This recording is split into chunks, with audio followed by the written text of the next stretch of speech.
विद्यार्थियों सुप्रभात। मैं निशानंद कैम्ब्रिज इंटरनेशनल स्कूल दसूहा से एक बार फिर आपका हिंदी कक्षा में स्वागत करती हूँ। तो बच्चों, अपनी पिछली कक्षा में मैंने आपको पत्र लेखन के विषय में समझाया था और मुझे पूरी उम्मीद है कि आपने उसको ध्यान से देखा भी होगा और समझा भी होगा। और जो मैंने आपको गृह कार्य दिया था, मुझे पूरी उम्मीद है कि आपने वो गृह कार्य भी कर लिया होगा। तो आज हमारा जो विषय है वो है अनुच्छेद लेखन। आज मैं आपको अनुच्छेद किस प्रकार से लिखा जाता है और लिखते समय किन किन बातों को ध्यान में रखा जाता है, इन सब बातों पर चर्चा करेंगे। तो आज का हमारा विषय है अनुच्छेद लेखन।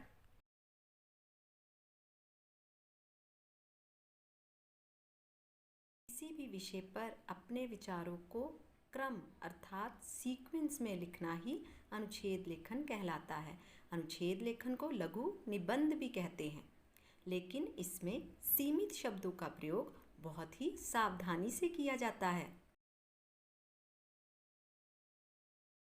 अच्छा, तो बच्चों, अब मैं आपको अनुच्छेद तथा निबंध में अंतर बताऊंगी। अनुच्छेद तथा निबंध एक ही तरह से नहीं लिखा जाता। अनुच्छेद में एक ही पैराग्राफ में सारा विषय जो है वो लिख दिया जाता है, जबकि निबंध में अलग अलग पैराग्राफ जो हैं वो बनाए जाते हैं, जैसे कि भूमिका, मुख्य बिंदु तथा उपसंहार आदि।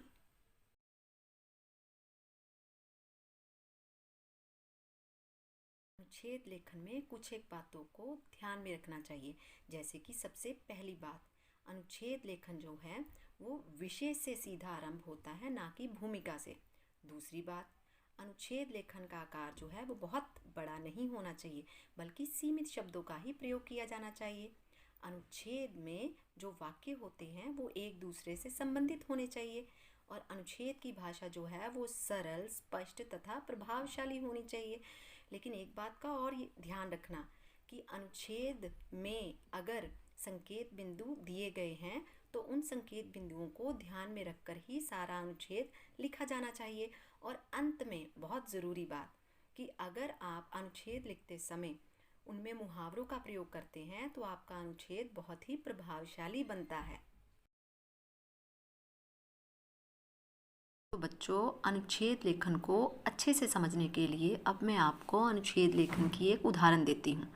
जैसे कि मैंने उदाहरण ली है भारत में बाल मजदूरी की समस्या। अब मान लीजिए कि इसके संकेत बिंदु दिए गए हैं। अब संकेत बिंदु क्या क्या है, जैसे बाल मजदूरी का अर्थ। दूसरा संकेत बिंदु क्या है, बाल मजदूरी के कारण। तीसरा संकेत बिंदु क्या है, बाल मजदूरी को दूर करने के उपाय। तो अब हम अनुच्छेद को लिखना शुरू करते हैं। जैसे बाल मजदूरी का अर्थ ऐसी मजदूरी से है जिसके अंतर्गत 5 साल से 14 साल तक के बच्चे किसी संस्थान में काम करते हैं। जिस आयु में उन बच्चों को शिक्षा मिलनी चाहिए, उस आयु में वे किसी दुकान, फैक्ट्री या रेस्टोरेंट आदि में काम करते हैं। भारत जैसे विकासशील देश में बाल मजदूरी के अनेक कारण हैं, जैसे गरीबी, अशिक्षा, बेरोजगारी, जनसंख्या का बढ़ना आदि। अशिक्षित व्यक्ति शिक्षा का महत्व ना समझ पाने के कारण अपने बच्चों को मजदूरी करने के लिए भेज देते हैं। गरीब परिवार के सदस्य पेट भरने के लिए छोटे छोटे बच्चों को काम पर भेज देते हैं।